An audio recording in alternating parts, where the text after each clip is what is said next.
a routine patrol, and the vehicle flipped and landed on top of me, which left me paralyzed from the waist down. I'm William Shatner. Show them their sacrifice hasn't been in vain. Go to PVA.org to learn how you can make a difference. To protect his family from disaster, Steve used his camera phone. Done.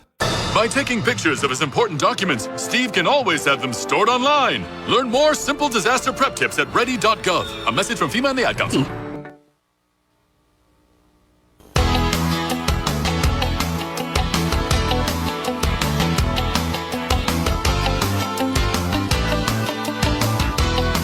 We're counting down what America's talking about.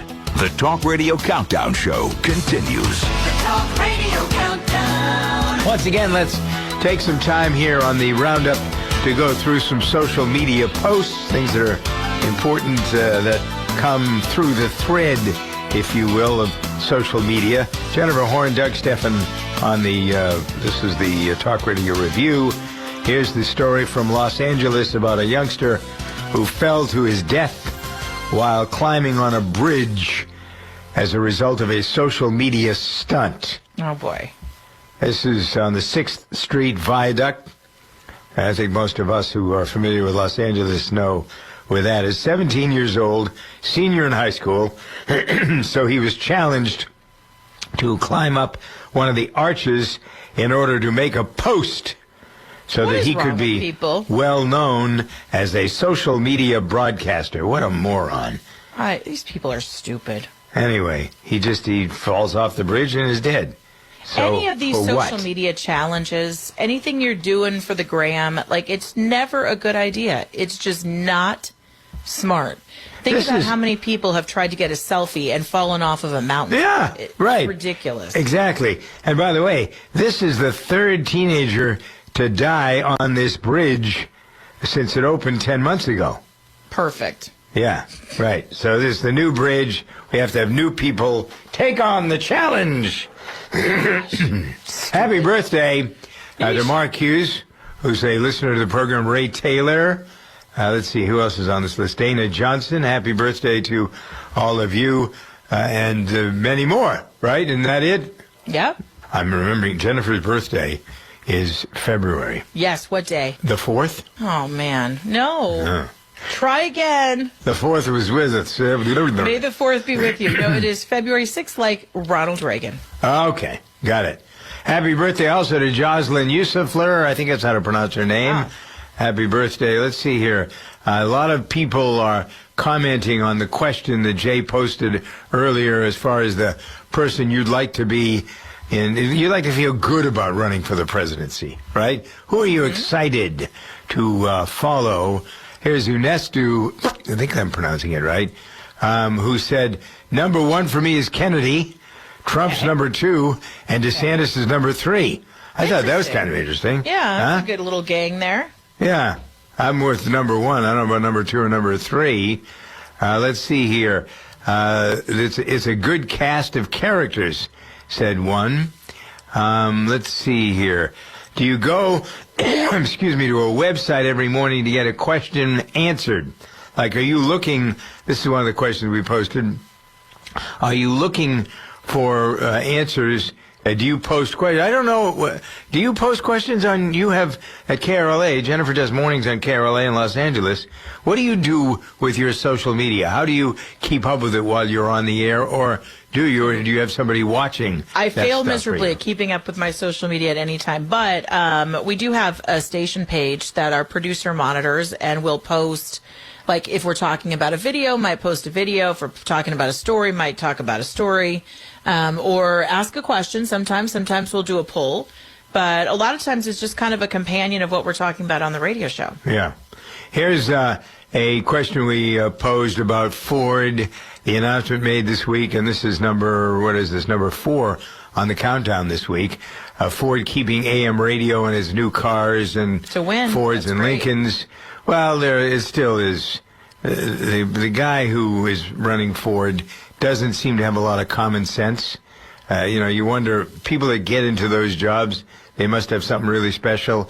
He doesn't understand what the audience is. Ford trucks sell to older people. Yeah. And older people like AM radio. Hello, you dummy. right? Yeah. Anyway, Dennis says on our site, good news for those of us over 60. Here's John, who says, good thinking. I wrote my congressman. Not sure if that helped. It doesn't hurt, sir. 28 past the hour. The Talk Radio Countdown. Hi, I'm Dr. Joel Wallach, the Dead Doctors Don't Lie guy. There's no reason why you shouldn't live to be at least 100 and have a great time getting there. And I'm going to give you a free copy of my lecture that tells you exactly how to do it. In fact, after you've lived a long and healthy life, there should be only 2 documents in your medical chart, a birth certificate and a death certificate. I'm Dr. Wallach with a warning. If you have a 4-inch medical chart, if you take prescription drugs for high cholesterol, high blood pressure, arthritis, joint pains, and other health issues, the medical profession is failing you. They're using you for an ATM machine. My free lecture is going to reveal what pharmaceutical companies don't want you to know. There's been groundbreaking research and discoveries on how to effectively treat or eliminate over 900 different diseases naturally, and it's all in my free lecture called Deadly Recipe. So call toll-free 1-855-79-YOUNG. Again, that's toll-free 1-855-79-YOUNG. 1-855-79-YOUNG. Tahibo Tea Club's original Pure Pouty Arco Super Tea helps build red corpuscles in the blood, which carry oxygen to our organs and cells. Our organs and cells need oxygen to regenerate themselves. The immune system needs oxygen to develop, and cancer dies in oxygen. So the tea is great for healthy people because it helps build the immune system, and it can truly be miraculous for someone fighting a potentially life-threatening disease due to an infection, diabetes, or cancer. The tea is also organic and naturally caffeine-free. A 1-pound package of tea is $49.95, which includes shipping. To order, please visit shopsupertea.com. The first word is shop, spelled S-H-O-P, then the word super, and then the word tea. The complete website is shopsupertea.com, or call us at 818-984-6100 Monday through Saturday, 9 a.m. to 5 p.m. California time. That's 818-984-6100. Shopsupertea.com. From the Cabinet Doors and More studio, this is WOMI Owensboro. This is the Kentucky News Network. Friday is graduation day for George Rogers Clark High School seniors. Preparation is underway, but one seat looks different than the others. Senior Herman Jacob Smith is in critical condition after being hit head-on in a wrong-way crash on I-75 that happened last Sunday. Although he can't be there in person, the school found a way to honor him. His cap and gown will be placed in the chair where he would have sat. The school is also honoring him by having a moment of silence and by having faculty carry his photo across the stage. Smith insisted on keeping these demonstrations brief so the focus isn't all on him. Graduation ceremony is at 7 tonight, and Smith is planning to make a video appearance as well. The landfill expansion in Davis County is just about finished. Solid Waste Manager Robbie Hawker tells the Owensboro Times that the landfill could begin accepting trash as soon as next month. I'm John Shannon. This is the Kentucky News Network. This is Kentucky, where the only thing ordinary is the unexpected. I got everything you need.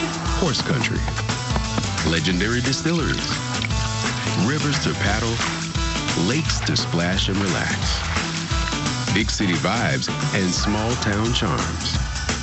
This is Kentucky. Come see for yourself. Plan your road trip at KentuckyTourism.com. I got everything you need.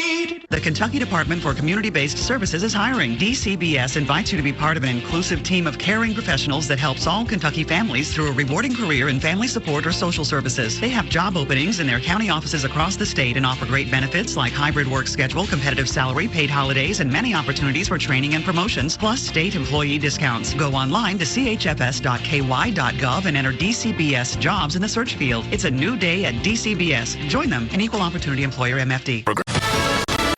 Fox News, I'm Karen McHugh. Still no breakthrough and no briefings as the debt ceiling talks between Congress and the White House continue. The Treasury Department has reassessed the default deadline from June 1st to the 5th, but the White House Correspondents Association is calling out the Biden administration for lack of updates during this critical time. Monday is a federal holiday, which means there could be 4 days in the midst of a political crisis without a briefing. Fox's Alexandria Hoff. Police had to shut down a popular beach in Chicago Friday after a violent Memorial Day weekend opening. Cops moved moved in and cleared out the North Avenue beach after a large fight among teenagers broke out and one of them pulled a gun and started firing shots.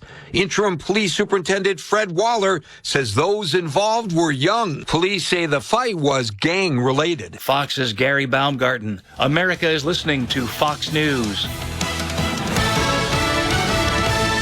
From the Cabinet Jennifer Doors and has More talked studio, about the this is leadership meeting of WOMI Backbone. Owensboro, And if that's- 99.1 well, FM, I think and that's 1490 AM. It's true. Does McCarthy have the backbone to stand up to Trump so far, and do one-upsmanship? Because they do have to settle this before next Friday, and I'm figuring well, that they allegedly. are. So can I comment on that just for a second? Please, Because Jennifer, have a comment on that. one of my I'd great like that. friends who's on the program with me every Thursday is Stephen Moore, who is, we call him our chief economist, but he is Jennifer a does financial mornings guy. also on KRLA 870, The Answer in Los Angeles. So that's the reference she just made. Who's on her? Yeah, and program he there. is. He worked with Steve Forbes. He's a smart guy, and he says that if you really look at the numbers, we're not going to reach our debt ceiling until probably August, and that this June number is set up so that we can hear doomsday is kind. If I have to hear that one more time from Political. the news media. Doom they and keep gloom. saying doomsday. If it's not okay, look, it's not great. We do need to expedite this. To Kevin McCarthy's credit, he's been trying to talk to Biden about this since January. Biden wouldn't talk to him until a couple of weeks ago and then said, well, we're not going to negotiate. It's just you need to raise the debt ceiling. Well, no, that's not how this works. And you've been outplayed now because the polling that came out this week indicates that the American people will blame Joe Biden and the Democrats if a deal is not met. As they should. Because the Republicans have already passed a deal. They passed the same budget from last year. This is not super conservative. I'd like to see even more cuts, but at least it's somewhat responsible. They passed the same budget as last year. They have some cuts, including to the IRS. They want to repurpose COVID money, which isn't being used for anything. That sounds pretty reasonable to me. And then they'll raise the debt ceiling. But Biden didn't want to talk about it. So now they're scrambling in the last few days to talk about it. And by the way, speaking of short-sighted, we knew in November that Republicans would have control of the House. If the Biden administration wanted to take advantage of an all-Democrat Congress, they could have done this pre-January so they wouldn't even have to go through this with Republicans, but they just let it go. Yeah. All right. Let's talk about number two. In terms of the debt ceiling, going further into it with a question about kind of the nuts and bolts of this. What do you really know about the U.S. debt? What do you really know? Well, what will happen if the U.S. defaults on the debt? Is the fallout huge for the average American? Do you think any of us have an idea about the money? I mean, when we hear trillions, that is so not meaningful to me. No. Because it is more money than my comprehension. Yeah. Right, it's like the Webb telescope looking out into this is the future. I got a kick out of somebody at NASA. The website this week is full, however, of great pictures from the Webb telescope further out. It's 1 million miles away from Earth, taking pictures of things that we never even knew existed. And so when you look at that stuff and you think about how much apparently our minds are not able to wrap themselves around the reality of our universe. Can't even really understand. We think that the Earth is a vast place, and it's big, to be sure, in comparison to your backyard, but it's a small planet in a small galaxy. A small planet, a small solar system, in a small galaxy. This Webb telescope has so far seen 1 billion, with a B, galaxies that we didn't even know existed. Is that crazy? We couldn't and you can't see even them. think about it because we get so wrapped up in our little life. Well, but the reason I'm bringing it up now is because what you just said about not being able to imagine what a trillion is. You can't imagine a lot of things in life. It's one of the shortcomings, I guess, of being a human being. So if we bring it back around to what you do understand and what you do know, if you're a retiree, you probably won't get your Social Security payments on time if there is a default. But as Jennifer just said, it wouldn't happen until August. What about military veterans? They'll also have a hard time getting benefits, not that they don't already anyway. If you're an employee of the federal government, you're not going to get paid Contractors will see a lag in payments as well.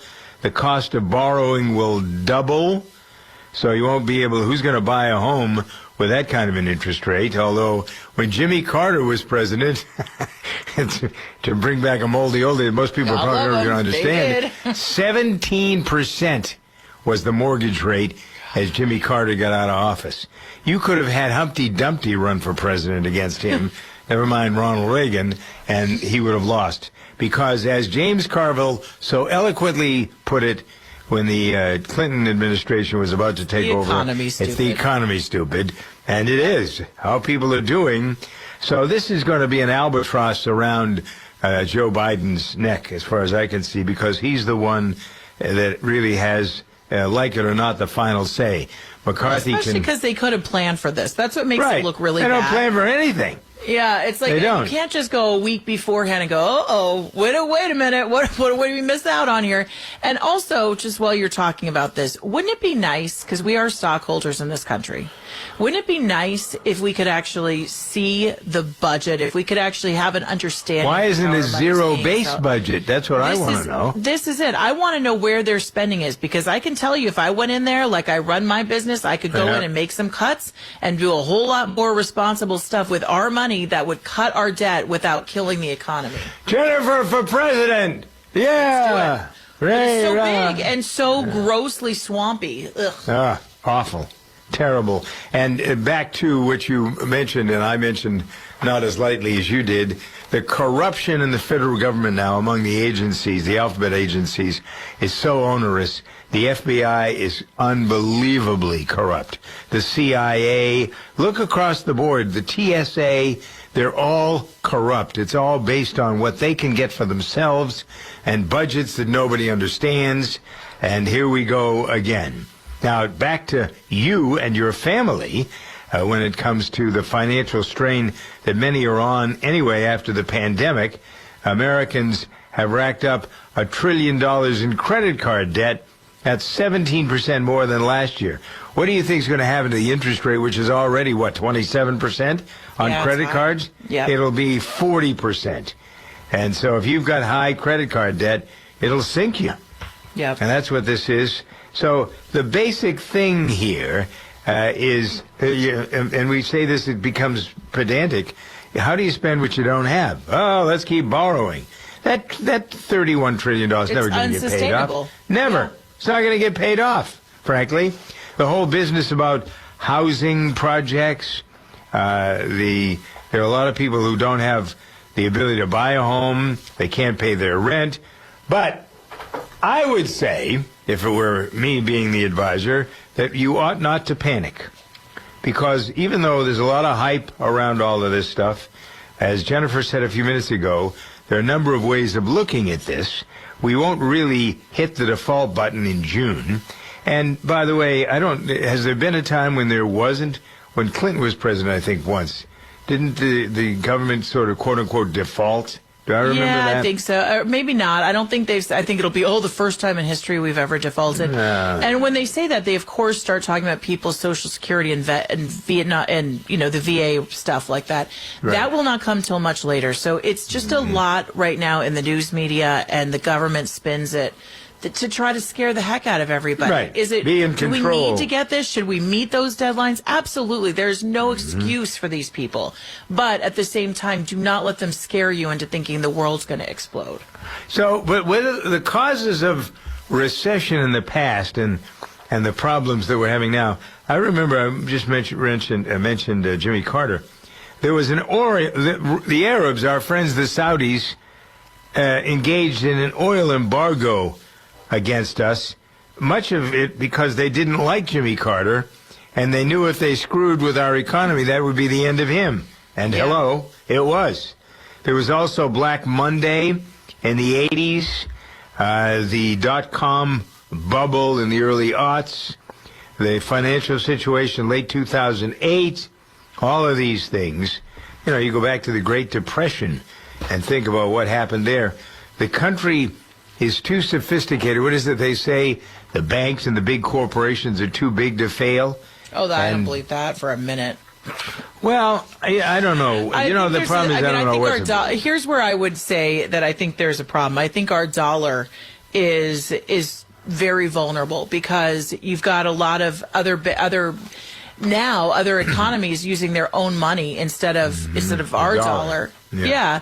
And so I do worry about that, and I do worry about misrunning the banks and then just thinking we can bail them out by printing more money. I don't think that that's all great for us, but at some point we have to just get back to sensibility again. We have to, and I think other countries want to see weak leadership. So that's why you do hear all the push against Trump or Kennedy, because those would probably be stronger leaders than we have now.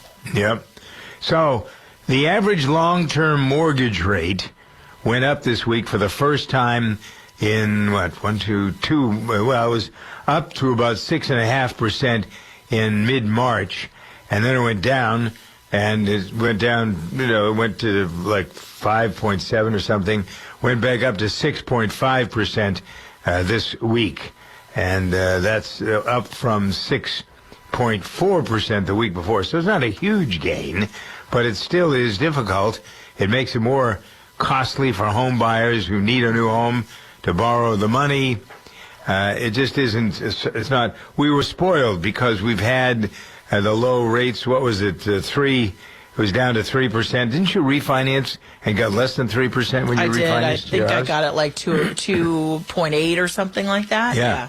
And you still have that mortgage, right? I do still have Yippee! that. Which is why, but the thing is that I'd love to change my I'd love to sell my property or do, and I'm not leaving my interest rate right now. So this stays with me. Exactly.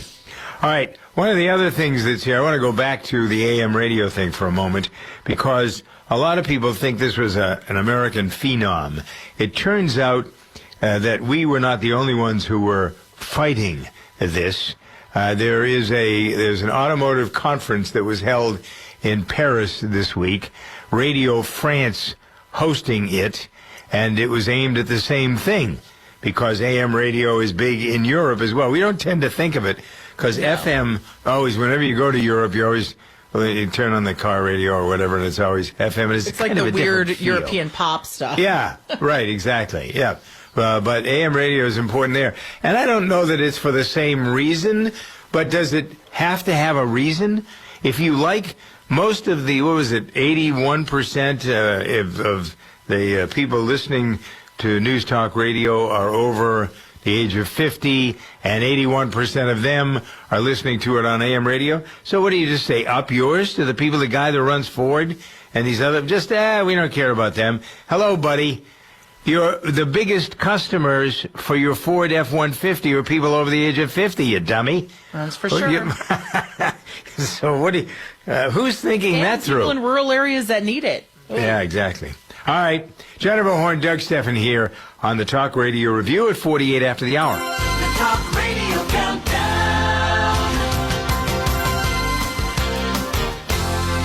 From the chart department here on the Talk Radio Countdown Show and the Talk Radio Review, here are the top 10 stories according to Talkers Magazine, which, by the way, you can review every week at GoodDayShow.com and Talkers.com. The death of Tina Turner comes in at number 10 on our story list. The artificial intelligence focus and social media in general, the focus actually on Twitter, that's number 9. The hackers, I guess this is a related story in a manner of speaking. The hackers are, the focus is Chinese hackers instead of the Russian hackers at number 8. But the Russians make it in with them in the war at number 7. Target is the focus this week because they pulled a bunch of merchandise for special customers. Number 5, Hunter Biden, still in the mix. Man, oh man. AM car radios, number 4. Trump's legal battles, 3. The debt ceiling is 2.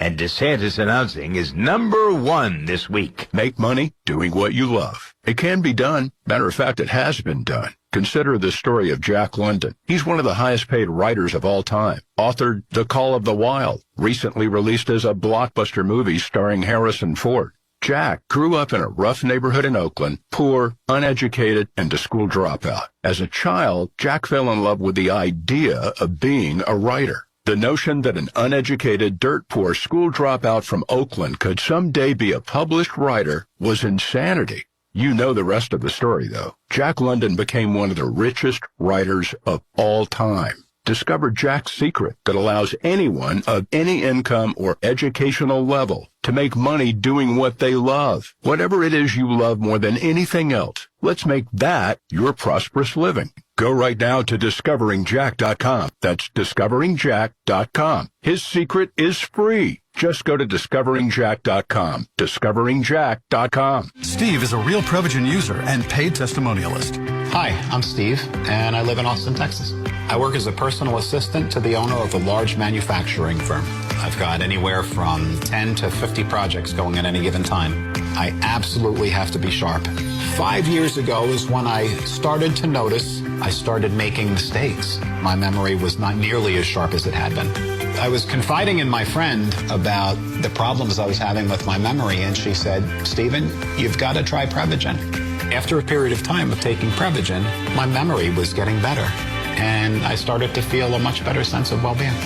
If you're experiencing what I was experiencing, try it. I really believe that it's going to have tremendous effects for you, just like it did for me. Prevagen, healthier brain, better life.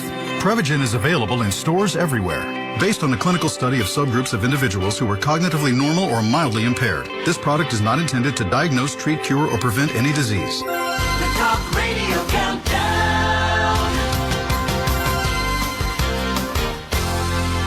On the people side of the ledger, these are the people who fit into the stories that we have talked about here this week. So the official list for the week of May 22nd to the 26th includes Tina Turner at number 10, Bad Vlad, also known as Pukin Putin, number 9, Elon Musk at number 8. What's going on there? Hunter Biden is at 7, Jim Farley is at 6, Merrick Garland. Some say he's guilty of treason. Maybe. Number 5, maybe not. Trump is 4. DeSantis is 3. Mr. McCarthy is 2. And the president, the resident of the White House, that's our Joe, is number 1. So that's the way the people list shakes out this week on the countdown. This is something that we try to put into perspective at least a couple of times in order, because when we're having conversations on the air, they go in lots of different directions. So there you have it. The Talk Radio Countdown.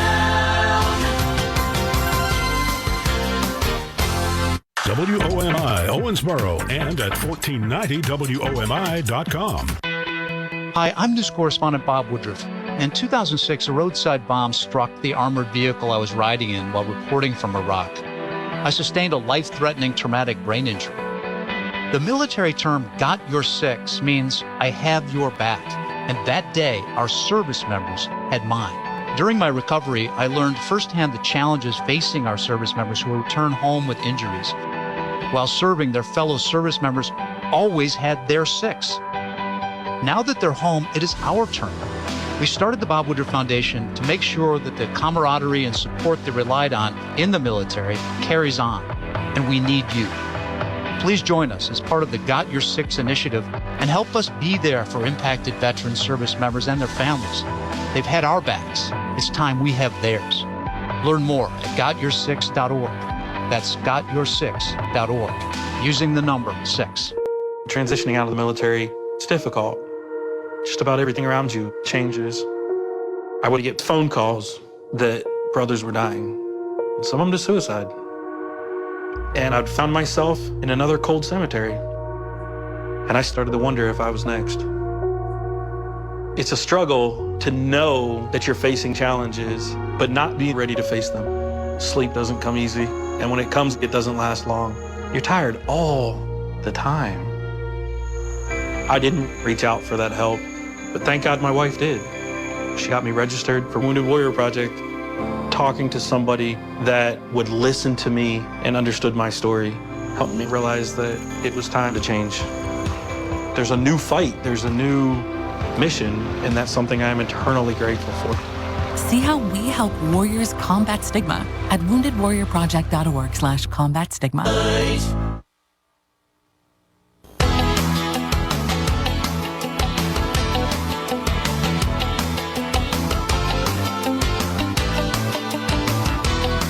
We're counting down what America's talking about. The Talk Radio Countdown Show continues. The Talk Radio Countdown. 53 past the hour now on the Talk Radio Review. Doug Steffen with Jennifer Horn. Number one this week on the list is the official opening of Mr. DeSantis' White House bid. And I noticed we were talking about this off the air about how DeSantis took to the radio this week on Mark Levin's show. And I wonder how, I suppose all of us would have some of these people on. I don't really care about DeSantis at all, frankly. I think he's kind of a boob. But I'm interested in Mark Levin, who's been such a staunch Trumper, whether he gets his stripes ripped off by the listeners because he had... still might be. I listened to the interview. And by the way, Ron DeSantis should be very thankful to Mark Levin for having him on the program because his launch was a big fat dud, at least in my estimate. No, it was. It was a mess on Twitter. It was. I listened to it. I tuned in at 3 o'clock on my coast and was waiting. And I'd never used Twitter Spaces before, but I got in, and the technical problems were atrocious. And then once the technical problems finally cleared, about 25 minutes in, he starts reading prepared remarks in just the most boring kind of monotone way. Then he took a few questions. So at least Mark Levin asked him some spirited questions, and I thought one of. For example, what was the most spirited that you heard? Okay, so I actually think the best question that Mark Levin asked. He said, there have been correlations drawn between you, Donald Trump, and Ronald Reagan. Like the three people, like everybody keeps kind of like trying to draw these correlations. And Mark Levin says to DeSantis, what I think is different about you and Trump particularly, and he nailed it in my mind. He said, you look through everything at the scope of the law, the Constitution. I mean, Ron DeSantis did a great job in Florida keeping it open while these other blue states closed down for years, right? And so he kept everything open. That I liked about him. He was focused on freedom, and he was focused on the law. And he looks through it at through the scope of the Constitution, which makes people on the right feel comfortable with Ron DeSantis. But what President Trump does, according to Mark Levin, is he looks at everything through the scope of common sense. Well, this doesn't make sense, so let's get rid of that. And then he has to have people around him who say, well, constitutionally we do X, Y, and Z, and who kind of guide him in that direction. And Ron DeSantis actually agreed with that, and so do I. And I think that's kind of why personality-wise, even though Trump is mean tweets and blah, blah, blah, he connects with people in a very deep way. So how do you decide between the two of them? If you're a Floridian, or even if you're not a Floridian, but let's just say you live in Florida, and DeSantis, the governor, I hear from a lot of my friends who are right of center that they are really PO'd at DeSantis because of the fiasco with Disney and the number of people that work there. And just where I mean, everybody's going to make their own decision. I believe that we need someone to go into office that already knows how to do the job and who already knows where the bodies are buried and who is not running for re-election and has the gigantic backbone of Trump. Because I think if we don't make some really significant changes with the FBI, the DOJ, the CIA... They're all so damn corrupt. They all should be... I mean, I'm with Trump on that one. Yeah, They're and all I don't think that corrupt. any candidate out there right now running is going to have the same backbone as Trump to go in and make real changes. And so that leads me to vote for him again, even though he comes with baggage. With DeSantis, I wish that he would have just waited for 4 years to run, but he had people around him saying, get in now, be the answer to Trump. But he waited so long that he's losing now, and he's trailing very significantly in the polls to Trump. I think his judgment is bad, frankly. Well, and that's an he's example. a little raw, and this is what I've been saying. Yeah. I think he's a little undercooked. Number one, when Trump was getting prosecuted or getting thrown under the bus by Alvin Bragg in New York, Ron DeSantis laughed it off. Conservatives believe they're being persecuted. So whether or not you like Trump or you don't, you say this is junk. We should not be weaponizing the government against our political opponents. And he didn't say that. He laughed it off.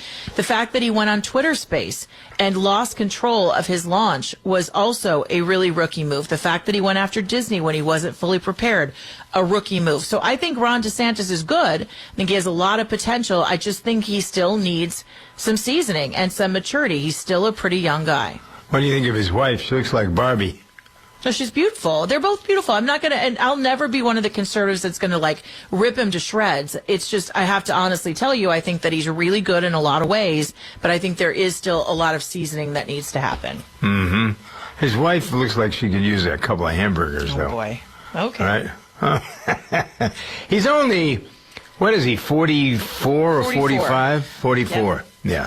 Well, how old was Kennedy? Was 42. Clinton was 45, I think. I think you're right. You need more seasoning, frankly.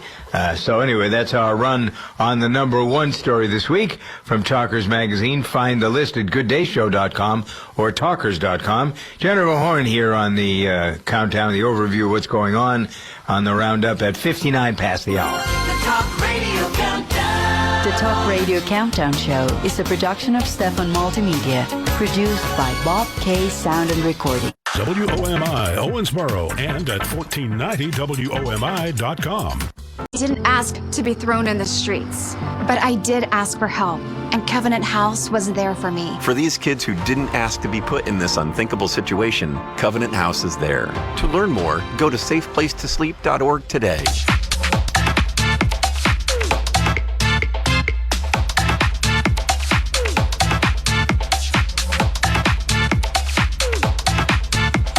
This is WOMI Owensboro, 99.1 FM and 1490 AM. Translator W256CF, a Town Square media station.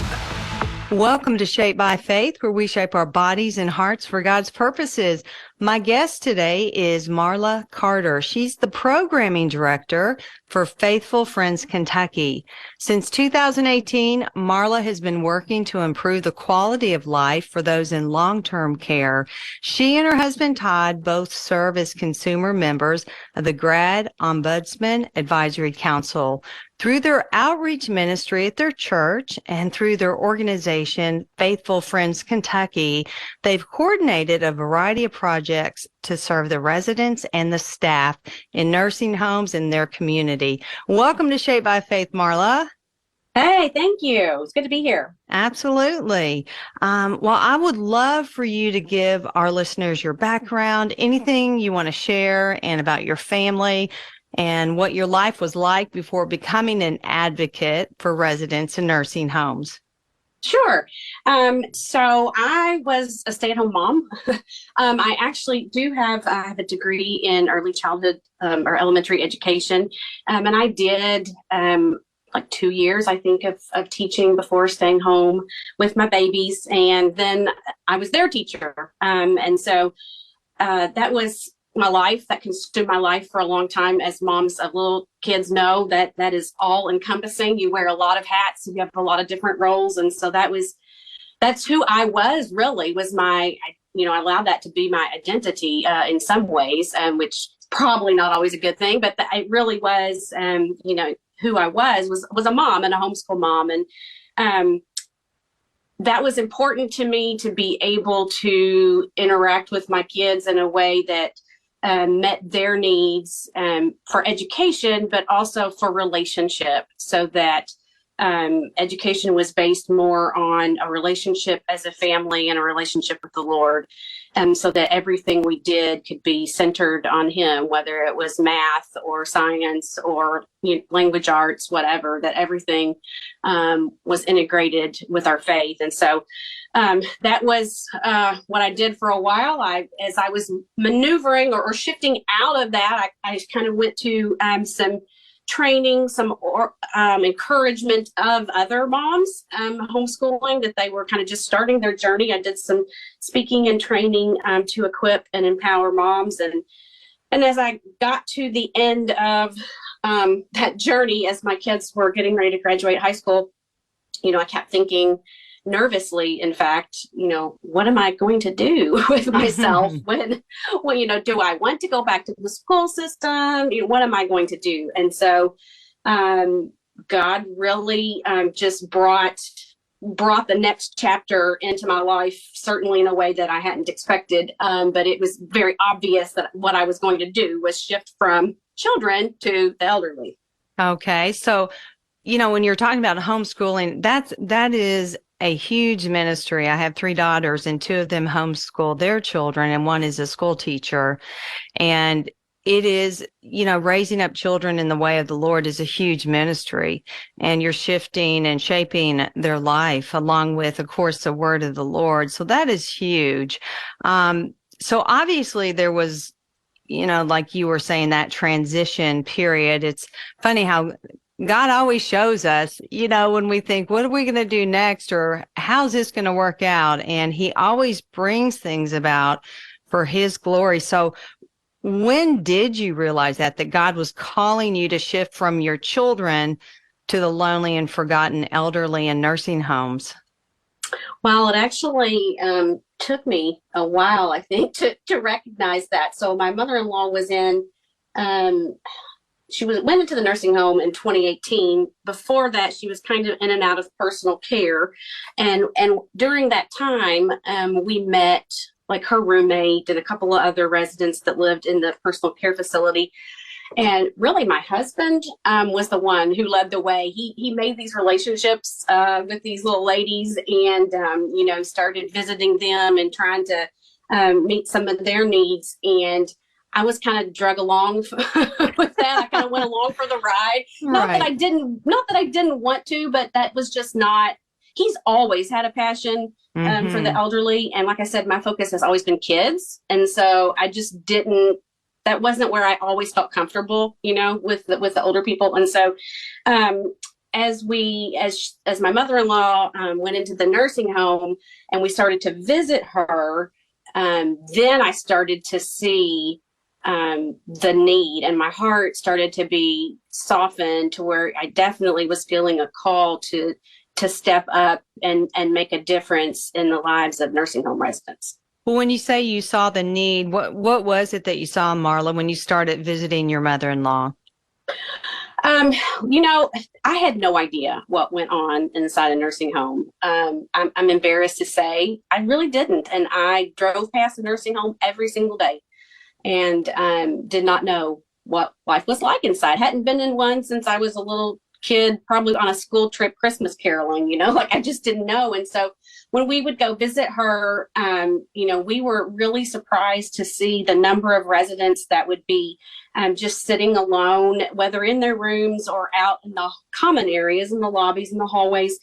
And, we visited on a pretty regular basis. And so they kind of also expected us to see us. And so they would sometimes be waiting for us and wanted to chat. And they were just so hungry for conversation. And it wasn't long before we would be there, and we would have groups of residents around us. We'd be out in the lobby and we'd have all the wheelchairs in a little circle around us, or we would go with them to dinner, and we would seat them in the dining room and we would sit with them and chat with them. And so and then we realized, man, there's more people here than we can even start.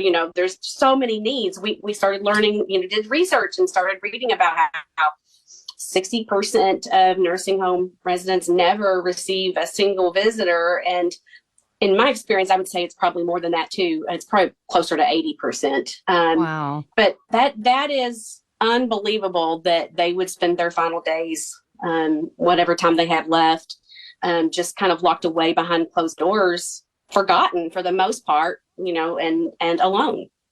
Well, Marla, break down the differences between assisted living and a nursing home. What's the difference there? Yeah, that's important because often we've learned, and we did the same thing, we've learned that the terms nursing home and assisted living are often used interchangeably, but they're not the same thing. So they are both types of long-term care. In Kentucky, there's different levels of long-term care, and it kind of breaks down into the way the facility is licensed or certified. So assisted living facilities are not licensed. They don't accept Medicare or Medicaid. They're all private pay in that way. Sometimes they take long-term care insurance, but those are generally going to be obviously your more expensive, pricey kinds of places. And they offer minimal assistance with your activities of daily living, meals and snacks, that kind of thing. They don't offer, nursing care. They're really good for senior adults who primarily need community and socialization. Mm-hmm. Then you've got personal care homes, which is kind of the in-between. And they are licensed by the state and do accept some form of state supplement benefits. And then your highest level of care, skilled nursing, is what most people are going to know as a nursing home. Okay. So those are licensed by the state and accept Medicare, Medicaid, VA benefits. And that's the highest level of care, including therapy, assistance with activities of daily living, management of your meds, therapy, restorative nursing care, that kind of thing. Right. I know we're not a physician and I don't claim to be. So please consult with your physician. But how do you know when a person should go to a nursing home versus the personal care home? Well, technically, I think you do have to meet. There are standards that you'd have to meet as far as a percentage of your activities of daily living that you can do for yourself, such as dressing yourself or bathing yourself. And then it also gets down to incontinence. Actually, if you want to get into the weeds, whether or not you can go to the bathroom, you can go to the bathroom, and then also self-ambulatory. So if you can get around by yourself, now that doesn't necessarily mean walking. You could use a wheelchair, but if you can self-ambulate, then you can also still be in personal care. But once you kind of start losing those things, then you're definitely not going to meet the qualifications any longer, and you'd have to go to skilled care. Okay, we're going to take a real quick break. We'll be back with more Shaped by Faith. Everyone stay tuned. Hi, I'm news correspondent Bob Woodruff. In 2006, a roadside bomb struck the armored vehicle I was riding in while reporting from Iraq. I sustained a life-threatening traumatic brain injury. The military term "got your six" means I have your back, and that day our service members had mine. During my recovery, I learned firsthand the challenges facing our service members who return home with injuries. While serving, their fellow service members always had their six. Now that they're home, it is our turn. We started the Bob Woodruff Foundation to make sure that the camaraderie and support they relied on in the military carries on, and we need you. Please join us as part of the Got Your Six initiative and help us be there for impacted veteran service members and their families. They've had our backs. It's time we have theirs. Learn more at gotyoursix.org. That's gotyoursix.org. Using the number 6. Hey guys, it's me, Isabella Gomez, filling in for Smokey Bear because he's got more to say than just... Only you can prevent wildfires. Like, if you're outside enjoying a barbecue, don't let a hamburger distract you from fire safety. Make sure you aren't dumping your hot coals or ashes onto the ground because that could start a wildfire. So take wildfire prevention seriously and let's save the world one day at a time. Juntos con Smokey Bear, podemos hacerlo. Go to smokeybear.com to learn more about wildfire prevention. Brought to you by the U.S. Forest Service, your state forester, and the Ad Council. Welcome back to Shaped by Faith. Marla Carter is my guest today. She's a programming director for Faithful Friends Kentucky. Since 2018, her and her husband Todd started Faithful Friends Kentucky to bring awareness to those living in nursing homes. And so, Marla, I love the way you're breaking down the skilled nurses, the nursing home, the personal care homes, and then the assisted living. That was really good because I think sometimes we get confused about that if we're not real sure what all happens in these different areas. So what are some of the greatest needs of those living in nursing homes? Okay, so talking about skilled nursing homes, like we were talking about before the break, for sure, it's going to be loneliness. They just need relationship. They need a friend. Like we said before, 60% or more don't ever receive a visitor. And that's for a variety of reasons. Maybe the person didn't have any family. They didn't have children of their own. Maybe their loved ones have already passed. Maybe they live in a different state. There's lots of reasons for that. Sadly, there are people who have families who just don't visit them. But so definitely just the need for relationship is huge. And then also, because of the Medicaid allowance in a nursing home, so nearly everybody that's in a skilled nursing home is going to be receiving Medicaid, and that means that the state has determined that they take all their money and to pay for it, and then they give them a monthly allowance. And in Kentucky, that monthly allowance is $40 a month, so that $40 has to go for anything extra. So if they want to get snacks, if they want to get their hair cut, if they need a new pair of shoes, $40 doesn't go very far. No. And so we noticed right off the bat that there were people that needed socks and shoes and pajamas that fit and even Kleenex and things like shampoo and lotion, because what they get in the nursing home, that is provided, but it's going to be, like a hospital medical grade product. It doesn't smell good. It doesn't remind you of home, a product you've used before, name brand, and so a lot of residents would really prefer to have their own stuff. I would too. I want my own shampoo, and there's some loss of dignity there when you have to give all those things up. And so we really like to be able to bless residents with those kinds of things as well, because that's important. And snacks. I mean, you wouldn't believe how excited residents get if I come in with a package of peanut butter crackers or pudding, or because they just don't have access to those things. They don't have, choices really about what they eat. Yes. So when they can have something extra, quote, they just get so excited. This is good information, Marla. I think we all need to hear this, and I think there needs to be more awareness. So I appreciate what you and your husband are doing to bring awareness to those in nursing homes. So, okay, what about the staff? How can we better serve them? The staff is definitely a mission field in and of itself. Most of the staff in a skilled nursing facility is going to be comprised of certified nursing assistants. They do have RNs, but the majority of people providing direct care are going to be those CNAs. And so CNAs don't make very much. They're on average $11 to $13 an hour. A lot of those workers are working multiple jobs to make ends meet. They've got their own stresses and in their personal lives, and then here they are taking care of people. It's hard work. It's lifting and changing diapers and brushing teeth and dressing. That's really hard. It's physically demanding, but it's also thankless work, really. And so sometimes I feel like there's a lack of they don't feel appreciated. They don't feel valued, and so that's one thing we really try to do. We've made an effort to make sure that we always say thank you, but that we do things like, we do things like cards for residents, and we do meals like staff appreciation we've done before. We've done little treat boxes, care packages at nurses' stations so they can come by and grab things. Just anything to show them that we care. Also, asking, how can we pray for you? We're there for the residents. They see us interacting with them, praying with them, and then, we don't want them to feel left out. We want them to know we care about them too. And so it also goes a long way to building trust.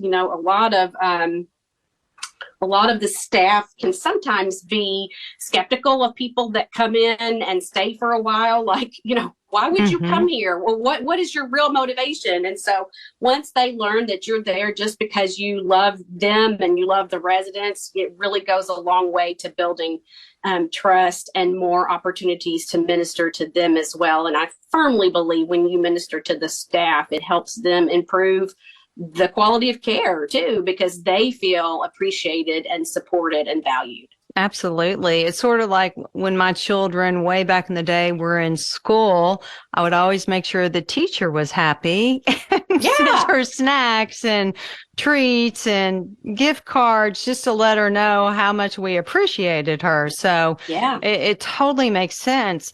All right. So you saw the need there and you took action. So how did you actually get started and form that Faithful Friends Kentucky?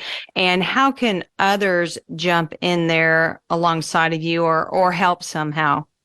Sure. Well, apologies for the phone ringing earlier. I actually have to tell you that was a resident of a nursing home. You're fine. This is real life. It is. We have a friend at a facility that calls us several times a day, and that was actually him. And I'd forgotten to turn my ringer off, so my apologies. But so during the pandemic, our church. Well, let's back up. So prior to the pandemic, our church had supported us by making nursing home ministry and outreach of our church, Pleasant Valley Community Church. And so we had adopted the facility in which my mother-in-law lived so that we could best focus our efforts, and rather than spreading things around, really focus on that one facility and those residents and staff. And so we started getting requests then, like, can you come to my dad's facility? Can you come to this facility? Like, people really wanting us to go other places, and we wanted to, but at the same time, I'm like, well, there's only a few of us. We had some volunteers from our church and we had us, but still there was not,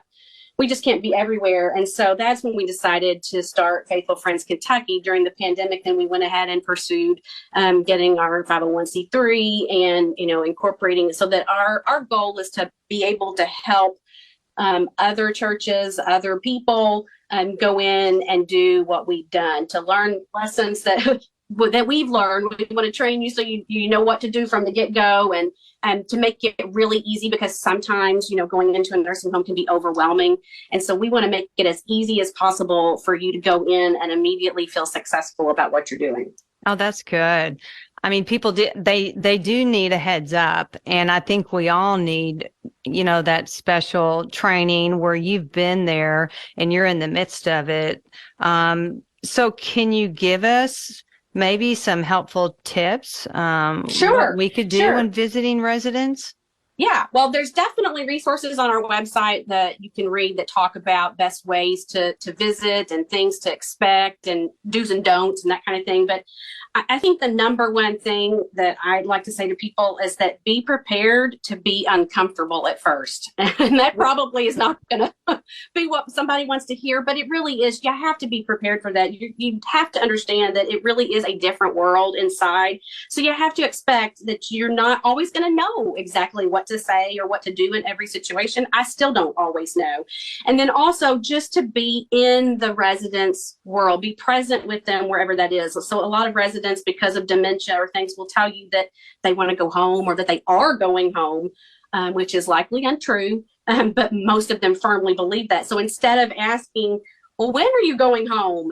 Ask things like, well, what's your favorite thing about home? Tell me about home. Where did you grow up? Be present with them in whatever their present is, right? Instead of trying to reorient them or correct them about what may or may not be going on in reality. That's really good. That is really good. Thanks for giving us those tips and suggestions. And we're going to hear more. We're going to take another quick break. We'll be right back with more Shaped by Faith. Meals from those years are hard to forget. It was all white bread and whole milk, hamburger casseroles and quiche Lorraines, all with a side of cigarettes. We ate salads as desserts. We knew a party was classy if it had a cheese log. And we never missed an after-dinner smoke. It didn't matter if we were in our dining rooms, a burger joint, or the ritziest of restaurants. There'd be an ashtray on every table, and that very particular flavor in every meal. We smoked for breakfast, lunch, and dinner. It's amazing that our food could taste like anything else. If that was you then, get your lungs screened now. Surviving lung cancer starts with a scan. Learn more at screenyourlungs.org. This PSA was made possible by industry funding and guidance from lung cancer patient groups. Prescription opioids can be addictive and dangerous. We were driving to the supermarket, and as we entered the parking lot, a car ran a stop sign and completely T-boned us. When I was first prescribed my prescription pain meds, there was nobody to tell me these have a really high potential for addiction. How could I be addicted? I get these from my doctor. Prescription opioids. It only takes a little to lose a lot. Visit cdc.gov/RX awareness. Welcome back to Shaped by Faith. Marla Carter, the programming director for Faithful Friends Kentucky. Marla, you're giving us such great information, things that I didn't even realize or know about nursing homes. So how are you and others helping to equip churches in Kentucky to adopt a pro-life ethic? Well, that's one of the things that really changed for me as I learned more about aging and long-term care in this country, is that for years, when I would talk about being pro-life, I think what I really meant was being pro-birth, right? And so I know that there are so many churches that are so good about supporting adoption and pregnancy centers and that kind of thing, but only 3% of American churches actually have a nursing home ministry. And so that would mean an actual ministry that's part of the budget, that's organized, like your youth ministry would be. And so I really feel like we need to equip churches to, which is one thing we do, but also to kind of sound the alarm for, we need to be consistently pro-life, that pro-life doesn't just mean pro-birth, right? It's all the way to natural death. And so that's one thing that has really challenged me in the way that I think about life, that I want to help other churches consider as well, because that's the motivator then for going in and serving these people, because as Christians, we're uniquely positioned to be able to serve people in all walks of life, because we value life, right? Because we see people as made in the image of God and worthy of love and respect because they're made in the image of God, not because of their productivity or, who they are and what they can do, but rather because they are children of God. And so then that's the motivator for going in and serving. And so the best way to get started is to pick a nursing home, I would say, and whether it's your Sunday school class or it's an entire church or it's a small group or just a few people, just a few friends. Pick one facility. I think it's always best to focus your efforts in one facility, and then get with that facility's activities director. And we can help with that. I have contacts for all of those people in this area. And so we can certainly help make those introductions. And then just find out, do you have any churches coming to serve you right now? We'd really like to. And what are your needs? And so if you ask, boy, most of them are going to be thrilled to have you. So they're going to give you lots of ways you can help. So, we've done things like we've helped with parties before. We've gone in and just really just been extra hands, right, to help with games or crafts or whatever. We've done that kind of thing. We've done socks. One month in October we did Socktober, and had socks donated for all the residents in the facility, and then we went in and passed them out. That was fun. We've done Sunday school in facilities. And that's really one thing. If a church adopts, that's one thing that I really encourage people to do, because these residents can't go to church. They don't leave really to go anywhere, sometimes to the doctor or the hospital, but they really don't leave. And so they can't go to church. So the church has to go to them. So we want to be able to have some kind of a service with them, to just open, kind of interfaith, in the sense of we're all Christians, not denominational. I don't let those things trip you up when you're in there, right? It's just about Jesus and about the gospel. And so we do a lot of hymn singing, because people that age, that's what they love. I love that, but we do a lot of hymn singing because they remember that. They remember those words. They may not know who they are, where they are, but by golly, they'll be able to sing every word of every hymn that you pick out. So we'll sing hymns. We'll do some prayer. We often recite prayers because, again, those things are still stored in their brain, and that's a way for them to participate. And then we usually just do a little Bible lesson, a lot of times interactive. They don't always have the ability to sit and listen, for a long time. So it's very laid back. It's not a formal liturgical kind of a thing, but again, relational, building relationships as you go, and praying with residents and praying for residents. And those are always, you can do that on a big scale, and you can do that on a small scale. You can do that with one resident, a group of residents, or, the whole facility, based on, how many volunteers you have and your resources. We are called by God to honor our elders and those with wisdom. And so by doing that, we are acting out of obedience to God. Yes. And I know, and we don't do it for the blessing, but I know God blesses those who bless others. And it's so rewarding for that individual to go in and to make someone happy. I mean, that is a huge deal. If we wanted to adopt a nursing home, Marla, you said, did you have a list of them like that are available? And I think it is so awesome that you can go in there and pray. Yeah. I mean, I didn't realize that either. So, yeah, absolutely. If someone wanted to contact you and they're like, okay, we would like to do this as a group, would you have that list available? Yes, I can absolutely get them connected and help them. Like I said before, we've got some, resources for training and best ways to get started. But yes, if they already have a connection, maybe there may be somebody that has a family member, a loved one in a facility already, like we did. And so it just kind of organically grew in that situation. That's a great place to start. But if you don't have any personal connection, then for sure, reach out and I can help make that connection for you. Okay. What's the best way to contact you? Email probably. So Marla, MARLA @ffky.org. And you also have that website up, Faithful Friends Kentucky.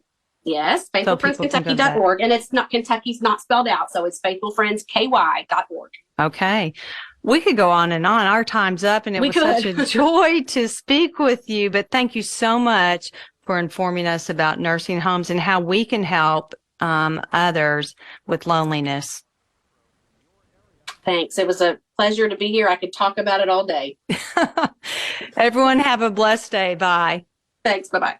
From the Cabinet Doors and More studio, this is WOMI Owensboro. The following program is paid for by Vineyard Financial.